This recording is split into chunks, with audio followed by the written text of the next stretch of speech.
Pacific සාගරයේ දැවැන්ත යමක් ජීවත් වෙනවා.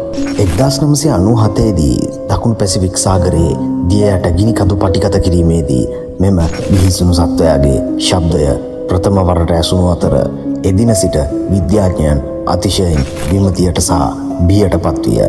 මෙය අඩු අල්ට්‍රා සංඛ්‍යාතයක් සහිත ශබ්දයකි. මෙය කෙතරම් තියුණුද කියනවා නම් මේ ශබ්දය පටිගත කර තිබෙන්නේ කිලෝමීටර් 5000ක දුරක තිබෙන ශ්‍රවණ මධ්‍යස්ථානවල සිටයි. නිශ්ශබ්දව මේ ශබ්දයට සවන් දෙන්න.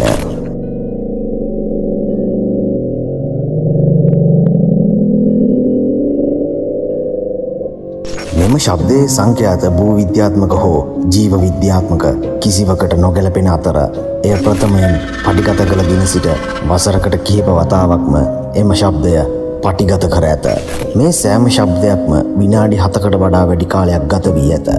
මෙය පෘථිවියේ චලනයක් සිදුවන විට ඇසෙන ශබ්දයක් බව සමහරක් විද්වතුන්ගේ මතයයි.